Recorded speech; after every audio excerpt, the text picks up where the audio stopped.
Students, medieval Indian హిస్టరీలో మనం already Delhi సుల్తాన్ల గురించి చెప్పుకుంటున్నాం కదా. సో ఇప్పుడు వచ్చేసి ఆ ఢిల్లీ సుల్తాన్ల కాలంలో ఉన్నటువంటి administration, economy, socio economic conditions, art and architectures అనేవి ఏమున్నాయి చూద్దాము. సో ప్రస్తుతానికి మనం వచ్చేసి ఫస్ట్ పరిపాలన చూద్దాం. అసలు ఢిల్లీ సుల్తాన్ల కాలంలో పరిపాలన, అడ్మినిస్ట్రేషన్ ఎలా ఉన్నది, వీళ్ళ యొక్క పరిపాలన అనేది ఎలా ఉన్నది అనేది చూద్దాము. ఎగ్జామ్ పాయింట్ ఆఫ్ వ్యూలో కొన్ని వచ్చేసి క్రూషియల్ పాయింట్స్ ఉంటాయి, అవన్నీ చెప్తాను, ప్రాపర్గా నోట్ చేసుకోండి. ఇక్కడ మీరు చూస్తే సుల్తాన్ యొక్క అడ్మినిస్ట్రేషన్ అనేది కౌన్సిల్ ఆఫ్ మినిస్టర్స్ ఉండేది. సో వీళ్ళ దాంట్లో కూడా కౌన్సిల్ ఆఫ్ మినిస్టర్స్ అంటే మంత్రిమండలి, వీళ్ళు కూడా మంత్రిమండలి పెట్టుకొని పరిపాలన కొనసాగించారు. సో మనం మౌర్యన్ ఎంపైర్ అవన్నీ చూసాం కదా, ఆ విధంగానే మంత్రిమండలి ఉండేది. ఈ మంత్రిమండలిని మజ్లిస్ ఐ కవాలత్ అని చెప్పేసి పిలిచేదనమాట. కాబట్టి మంత్రిమండలి ఏమని పిలుస్తారు? మజ్లిస్. మజ్లిస్ ఐ కాల్వాత్ అంటే మంత్రిమండలి అని అర్థం. రేపు ఎగ్జామినేషన్ పాయింట్లో మిమ్మల్ని అడిగితే మజ్లిస్ ఐ కాల్వాత్ అంటే ఏంటంటే మంత్రిమండలి. ఇలా సుల్తాను మంత్రిమండలి పెట్టుకొని అందులో ఉన్నతాధికారులు, మంత్రులు ఉండి ఏదైనా డిస్కస్ చేసుకునేవాళ్ళు. సామ్రాజ్యానికి సంబంధించి తిరుగుబాట్లు, ఆ సమస్యలు పరిష్కరించడం ఎలా, ఇటువంటి అన్నీ కూడా వాళ్ళు ఈ విధంగా చూసుకునేవాళ్ళు. తర్వాత అది ఎస్టాబ్లిష్డ్ది తుర్కో ఆఫ్ఘన్ అడ్మినిస్ట్రేటివ్ సిస్టమ్ ఇండియా. అంటే మన భారత్లో వీళ్ళు వచ్చిన తర్వాత ఢిల్లీ సుల్తాన్ అనే వాళ్ళు ఎవరు? ప్రధానంగా వీళ్ళు తుర్కులు. సో తుర్కులు అలానే ఆఫ్ఘన్లు అంటే తుర్కిమిస్తాన్కి సంబంధించిన ప్రాంతం వాళ్ళు, ఆఫ్ఘనిస్తాన్కి సంబంధించిన ప్రాంతం వాళ్ళు. కాబట్టి మన భారతదేశంలో మొట్టమొదటిసారిగా వీళ్ళు తుర్కులు, ఆఫ్ఘనిస్తాన్ల యొక్క పరిపాలన వ్యవస్థని పరిచయం చేశారు. అవునా కదా? వాళ్ళు వచ్చి పరిపాలించడం వల్ల ఇక్కడ వాళ్ళ యొక్క పరిపాలన విధానం అనేది ఇక్కడ కూడా మొదలైంది. భారతదేశంలో కూడా తుర్కుల, ఆఫ్ఘన్ల యొక్క పరిపాలన విధానం అనేది మొదలైంది. ఎందుకంటే మనకి లోధి డైనస్టీ అనేది ఆఫ్ఘన్కి సంబంధించింది.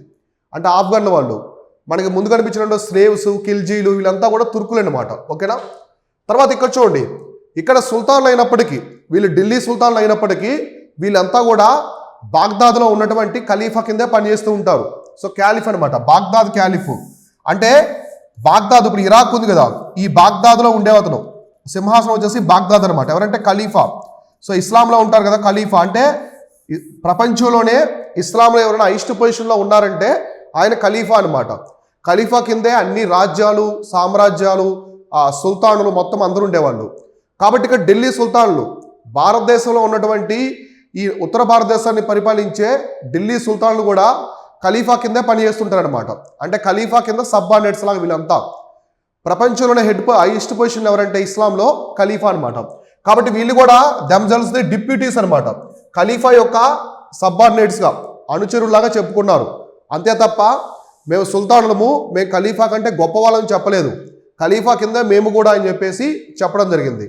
కాబట్టి వీళ్ళందరూ కూడా బాగ్దాదులో ఉండే ఖలీఫా యొక్క పాలన కింద వీళ్ళు కూడా ఈ భారతదేశంలో ఉన్నటువంటి ప్రాంతాలని పరిపాలించారు.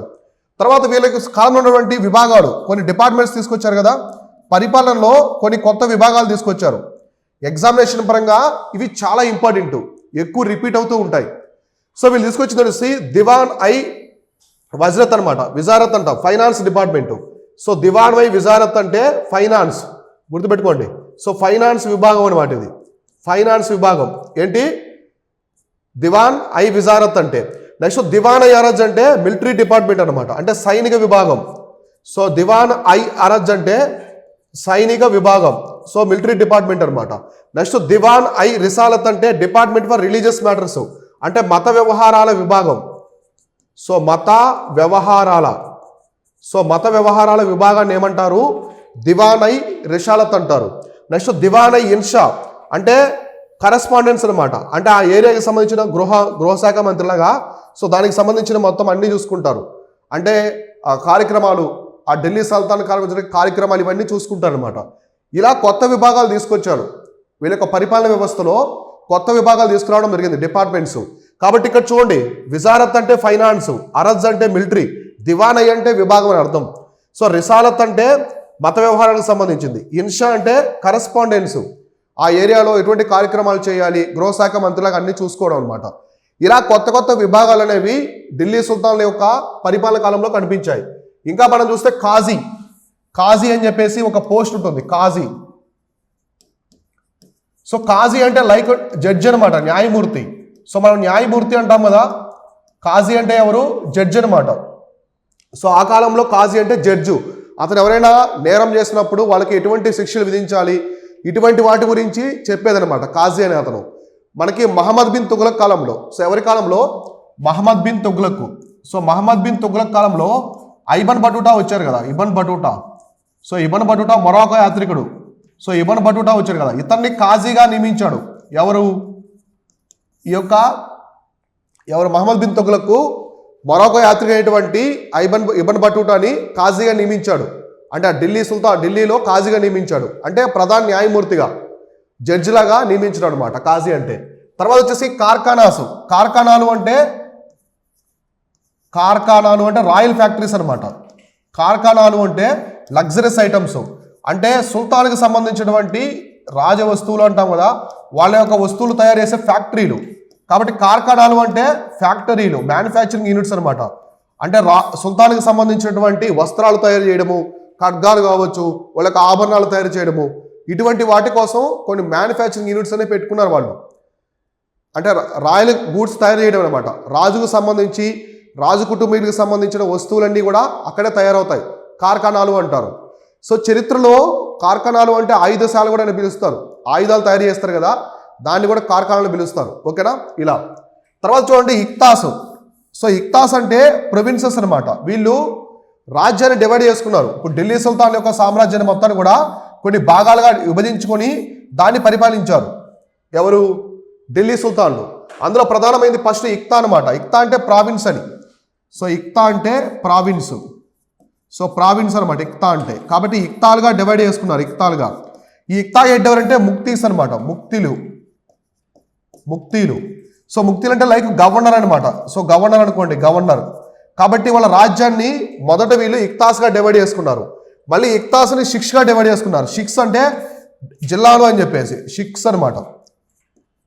షిక్స్గా డివైడ్ చేసుకున్నారు. వీటికి హెడ్ ఎవరంటే షిక్దారులు అనే వాళ్ళు హెడ్ అనమాట. కాబట్టి రాజ్యాన్ని వీళ్ళు మొదటగా పెద్ద సామ్రాజ్యాన్ని ఎలా డివైడ్ చేసుకున్నారు? ఇక్తాస్గా డివైడ్ చేసుకున్నారు. ఇక్తాస్కి హెడ్ ఎవరంటే రాష్ట్రాలుగా ముక్తిలు. తర్వాత మళ్ళీ ఇక్తాలని షిక్లుగా డివైడ్ చేసుకున్నారు. షిక్స్కి హెడ్ ఎవరంటే షిక్దారు. ఈ షిక్స్ని మళ్ళీ బ్లాకులుగా అనమాట, పరగణాలు. సో పరగణాలుగా డివైడ్ చేసుకున్నారు. ఇప్పుడు వెస్ట్ బెంగాల్లో ఉంటాయి కదా 24 పరగణాస్ అని చెప్పేసి, ఇవన్నమాట. సో పరగణా హెడ్ ఎవరంటే అమీల్ అనమాట. సో అమీల్ అనే అతను ఈ పరగణాల మొత్తానికి హెడ్గా ఉంటాడు. సో అమీల్ అనే అతను ఈ పరగణాల మొత్తానికి హెడ్గా ఉండి దాన్ని పరిపాలిస్తూ ఉంటాడు. మళ్ళీ పరగణాలని విలేజెస్గా అంటే గ్రామాలు. సో గ్రామాల్లో హెడ్ ఎవరంటే ముగ్దాం లేదా చౌదరి అంటారు. ఢిల్లీ సుల్తాన్ల కాలంలో గ్రామాల యొక్క గ్రామ పెద్దలు ఏమంటారంటే ముగ్దాం అంటారు. సో ముగ్దాం లేదా చౌదరి అంటే ఇప్పుడు నార్త్ ఇండియాలో ఉంటారు కదా, చౌదరి అని చెప్పేసి పిలుస్తూ ఉంటారు, రంజిత్ చౌదరి ఇట్లా పిలుస్తూ ఉంటారు. సో వాళ్ళనమాట. అంటే వీళ్ళు ట్యాక్స్ కలెక్ట్ చేసేవాళ్ళు అప్పట్లో. ఎక్కడ? నార్త్ ఇండియాలో ట్యాక్స్ కలెక్ట్ చేసేవాళ్ళు. అర్థమైందా? కాబట్టి ఈ విధంగా గ్రామ పెద్దలు ఈ విధంగా పిలిచేవాళ్ళు. సో ఫైనల్గా ఈ ఢిల్లీ సుల్తానులు రాజ్యాన్ని ఎలా డివైడ్ చేసుకున్నారు? మొత్తం సామ్రాజ్యాన్ని ఫస్ట్ ఎలా డివైడ్ చేసుకున్నారు? ఇక్తాలుగా డివైడ్ చేసుకున్నారు. మళ్ళీ ఇక్తాలని షిక్స్గా డివైడ్ చేసుకున్నారు. షిక్స్ని మళ్ళీ ఎలా డివైడ్ చేసుకున్నారు? పరగణాలుగా డివైడ్ చేసుకున్నారు. పరగణాలని గ్రామాలుగా డివైడ్ చేసుకొని పరిపాలన అనేది కొంచెం సులభతరం చేసుకున్నారనమాట. సో అర్థమైందా? ఈ విధంగా పరిపాలించారు వీళ్ళు.